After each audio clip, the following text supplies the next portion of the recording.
Here's what they don't tell you about Dexter Morgan. The man's most unrealistic talent isn't killing 200 people without getting caught. It's maintaining a pristine financial life while being legally dead, identityless, and occasionally homeless. Forget blood slides. His real trophy case is clearly his credit score. Think about it. He blows up his life in Miami, disappears in a hurricane, reappears in Iron Lake with a fake name, no paperwork, no history, no insurance, and somehow lives like a financially stable woodland hermit. Then his cabin burns down, along with every possession tied to his invented identity, and he responds the way any responsible adult would, by immediately buying more stuff. New clothes, new supplies, sometimes even a car. All with what? Good vibes and retail confidence? This isn't minimalist living. This is fiscal sorcery. And yes, the show gives us all kinds of half-baked explanations.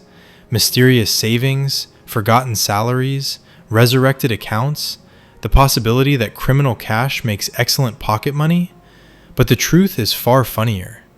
Dexter Morgan operates in an economic bubble where consequences do not apply. Death can't stop him. Arson can't stop him. Bureaucracy certainly can't stop him. Somewhere out there, a banker is approving charges from a man who technically shouldn't exist. Today, we're diving into Dexter's real miracle. Not how he kills, but how he shops. Let's get into it.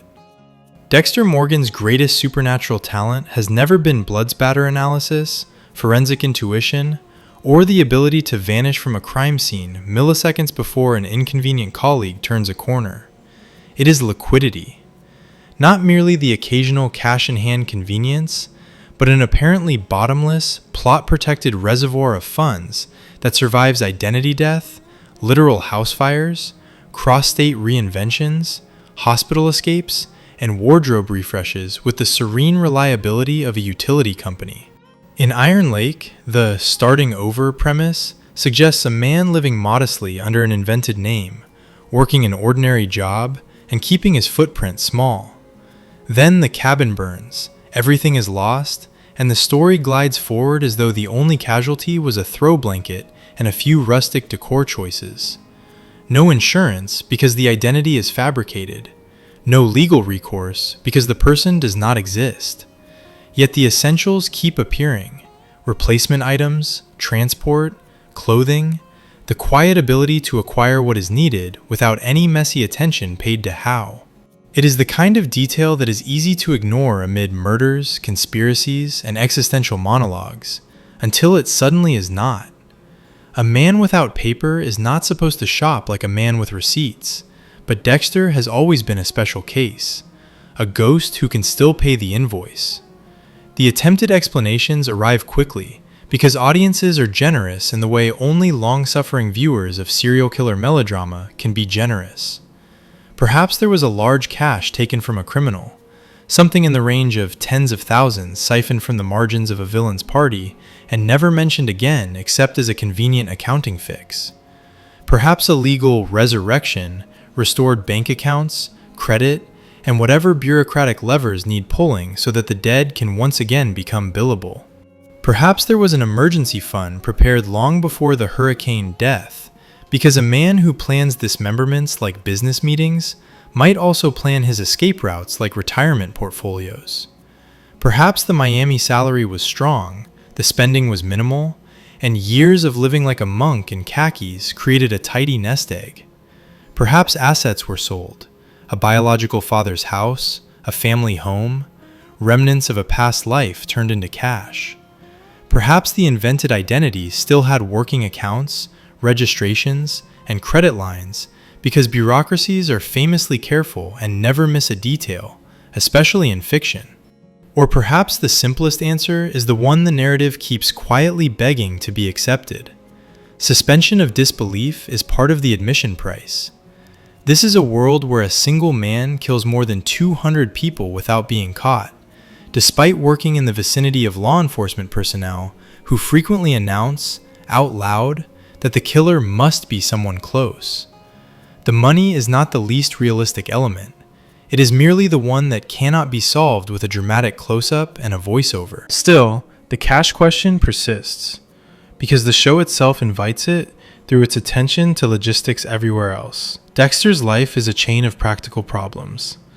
How to stalk without being seen, how to transport without being traced, how to dispose without evidence, how to maintain a profession while living a second life at night. Time is meticulously treated as a scarce resource until it becomes an elastic slapstick prop. The finances operate the same way.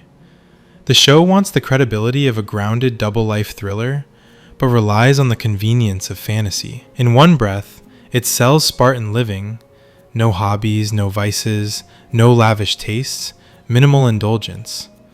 In the next, it sidesteps the obvious. Relocation costs money. Down payments cost money. Vehicles cost money. Specialized tools and pharmaceuticals cost money. A clean new outfit after fleeing a hospital costs money. Dexter is somehow both the humble minimalist and the quietly funded consumer. A man who is simultaneously invisible and financially frictionless. The result is less a plot hole than a tacit policy.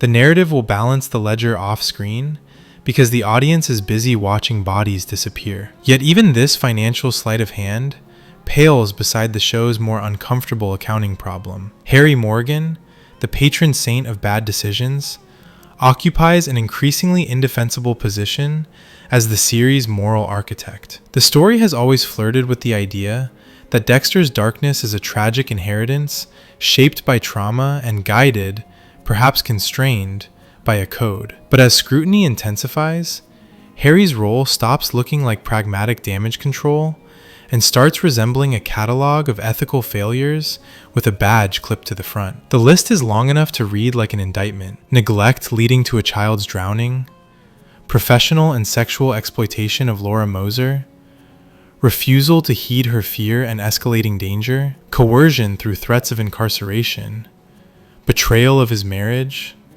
neglect of his daughter's emotional life, minimal concern for her grief and self-destruction, manipulation of records to erase origins, recruiting others to help fabricate official falsehoods, lying to colleagues, friends, family, practically anyone not nailed down, allowing a known killer to escape under the pretense of protecting Dexter from truth, and, in the process, enabling additional deaths. The code that is so often framed as a moral boundary begins to look like a self-serving script written by a man who wanted his adopted son functional, obedient, and quiet. The most corrosive element is not merely that Harry guided Dexter, it is how thoroughly he shaped Dexter's self-concept. The code does not simply channel violent impulses. It teaches Dexter to interpret every flicker of humanity as technique rather than feeling. An act of compassion becomes evidence that the code is working, not evidence that empathy exists. The narrative occasionally gestures at this as tragedy, but the details can land as something uglier. A father figure convincing a traumatized child that goodness is not real inside him, only discipline. Add to this the overt favoritism shown when Laura was alive. Favoritism so blatant that it implies the choice to keep Dexter and discard Brian was not solely about Brian's behavior, but also about preference, convenience, and the desire to curate the right child. The sting deepens when the abandoned child is left in institutional limbo, with little to no effort made to visit, support, or repair the damage. A 7-year-old does not become a lost cause because it is narratively tidy. He becomes a lost cause when the adults decide he is. The collateral damage extends to Harry's wife, who is often written less like a person and more like a prop required to keep the family tableau intact. The realism strains when a spouse is expected to react to catastrophic negligence and infidelity with serene acceptance and further devotion, as though betrayal and loss are simply character-building exercises. It is not merely that Harry behaves appallingly. It is that the story sometimes seems to expect admiration for his tough choices, then acts surprised when the audience begins to tally the consequences. This is the show's original sin.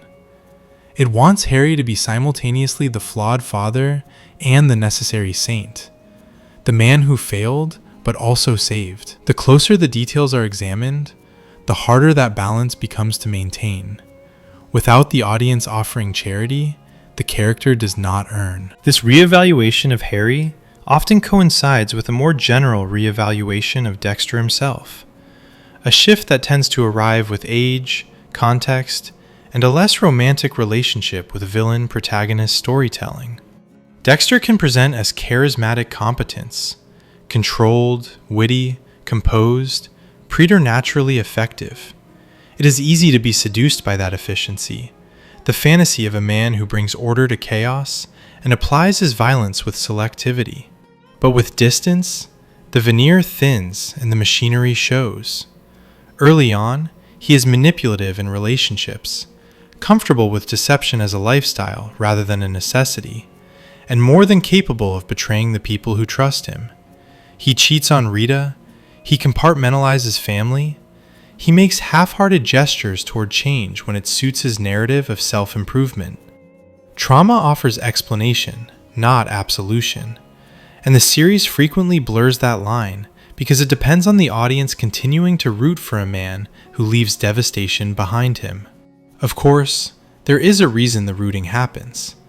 Dexter is a carefully engineered fantasy. The story curates him at his most presentable. He is tidy.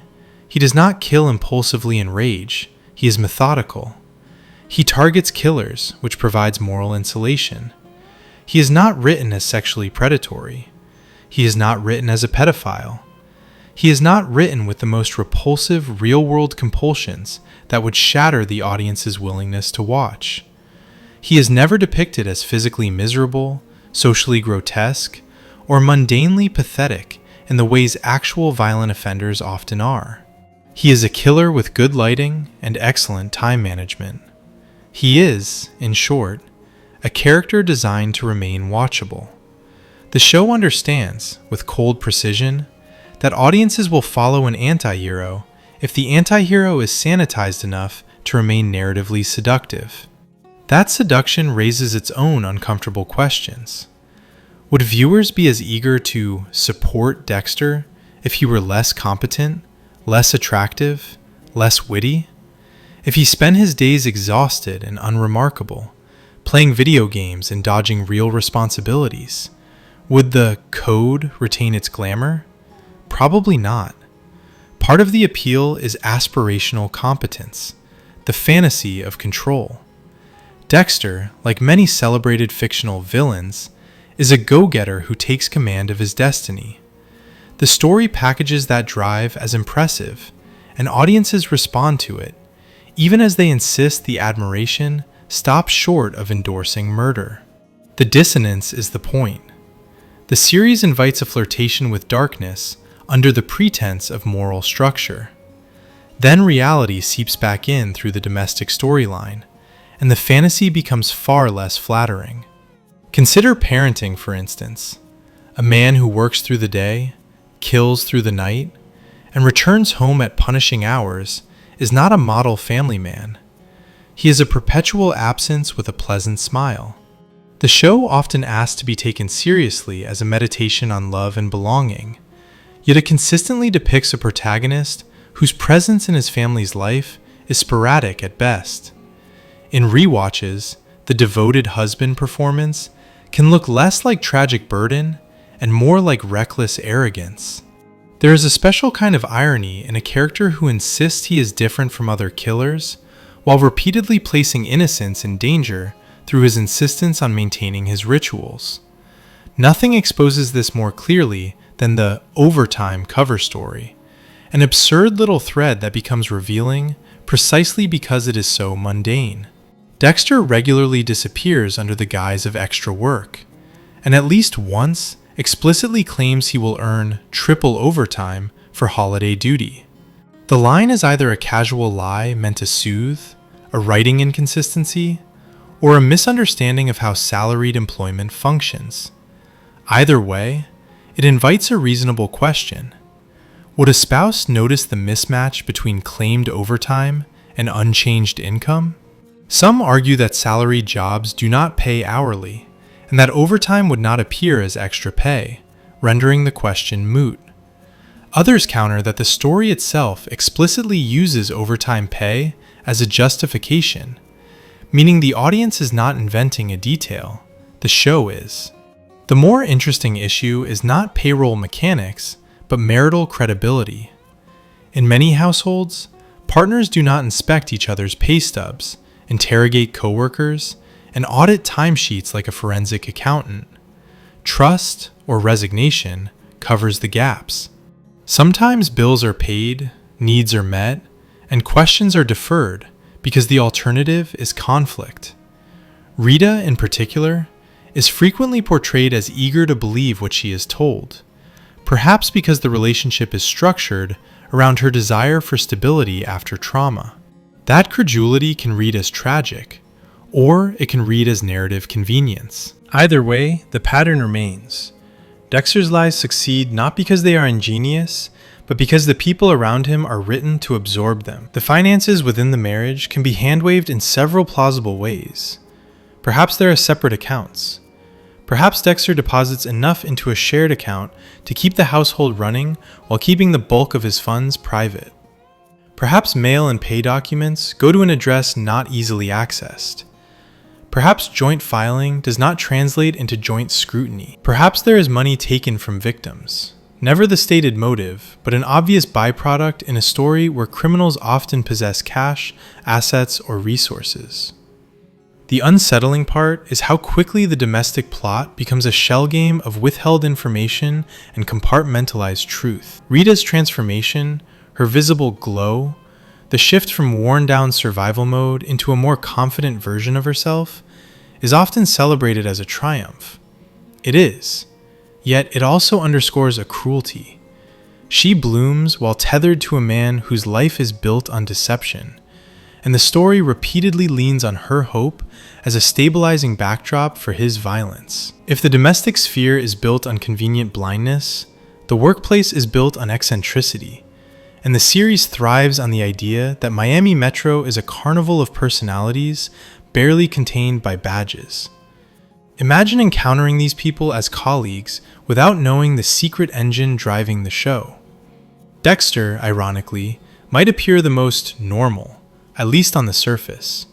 Quiet, polite, helpful, occasionally bringing food, generally unobtrusive. That restraint would be a relief next to the theatrics around him. Deborah would be the undeniable force, down-to-earth, funny, emotionally vivid, the kind of person who turns the office into a noisy living organism. Angel could be friendly, but also steeped in a fraternity energy that some would tolerate and others would avoid. Quinn might be charming at first glance and exhausting over time, the sort of colleague who is fun until he is not. LaGuerta would project managerial ambition with the cold focus of someone always auditioning for a higher position. As a boss, she would inspire careful compliance rather than warmth. Masuko would be the wild card, occasionally brilliant, frequently inappropriate, the kind of coworker who makes HR guidelines feel like a fragile prayer. Then there is Dokes, intense, confrontational, permanently suspicious, radiating the energy of a man ready to interrogate the entire building. Some would respect him, many would avoid him. Most would be wary of being the object of his attention. In a workplace like that, Dexter's calm would be both disarming and unsettling, particularly once the pauses, the distant stares, and the internal monologue silences get folded into the daily rhythm. A man can only gaze into the middle distance so often before someone wonders whether the printer has started speaking to him. The show occasionally invites an even broader career critique. Dexter is in the wrong profession. The argument is seductive.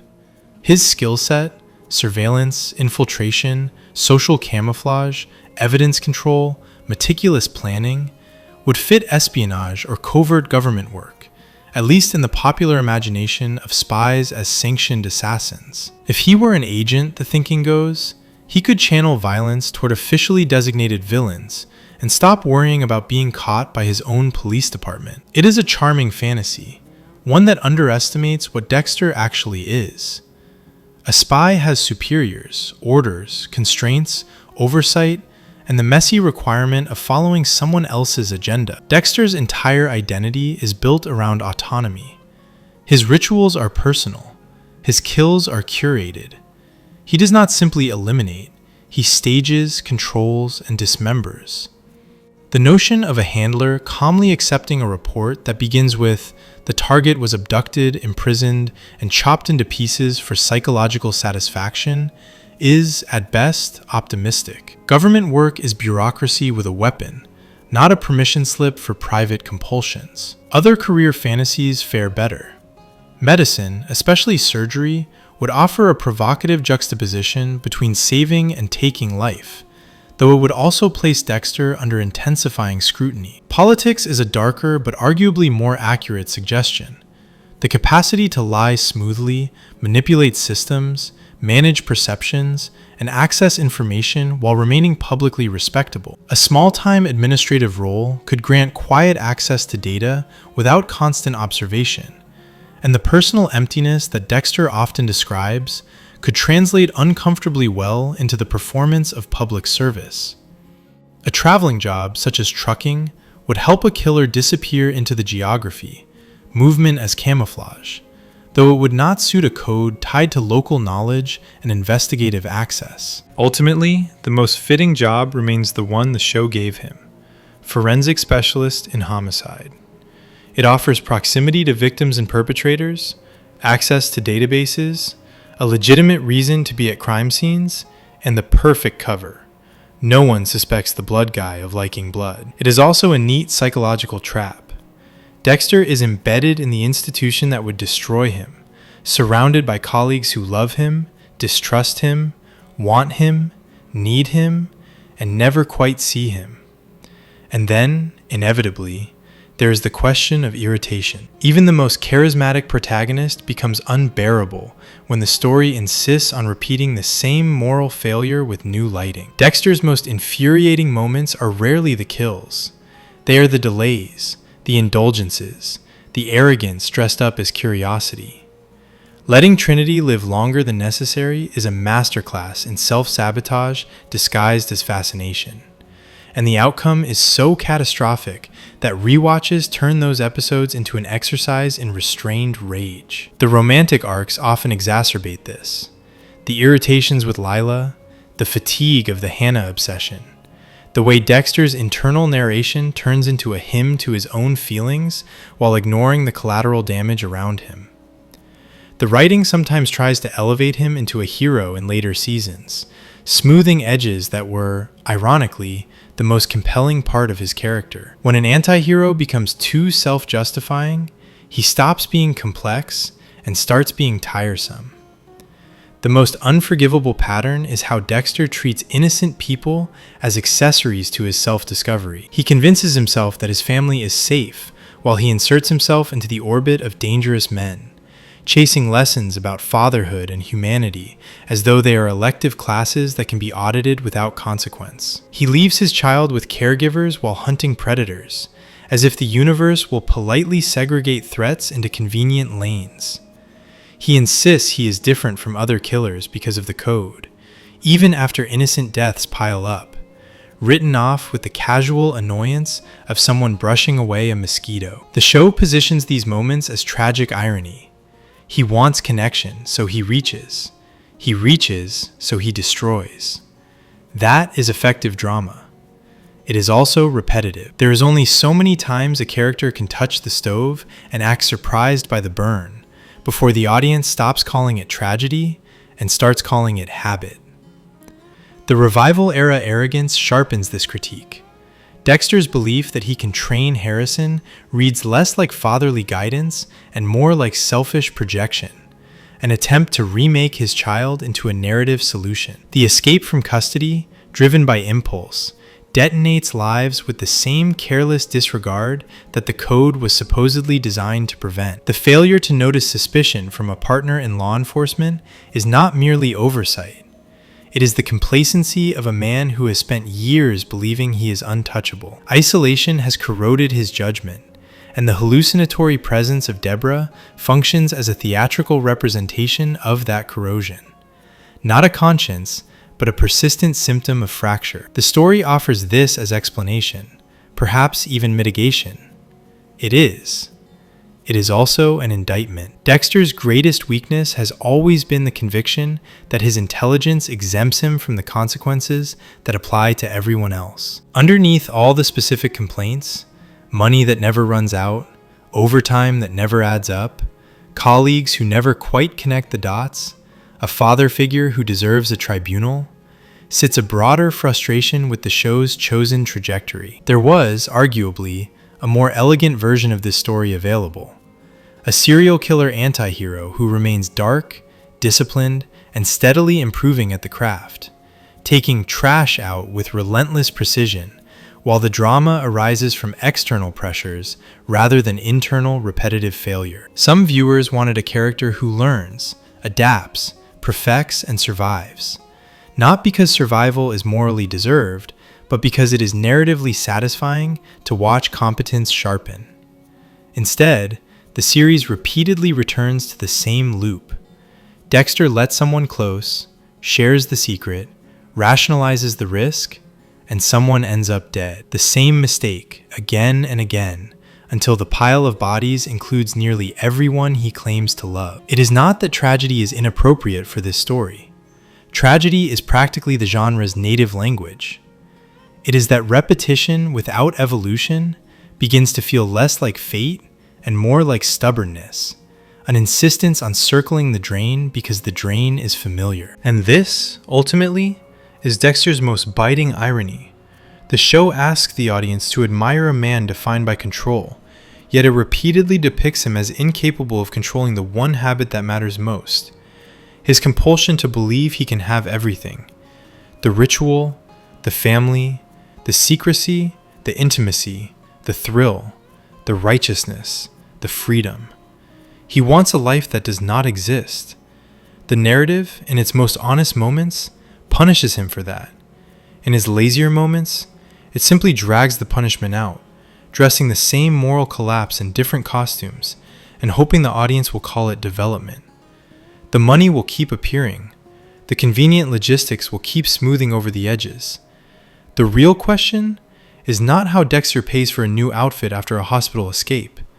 The real question is how the story keeps paying for the same mistake, and why it expects applause for the privilege. Subscribe.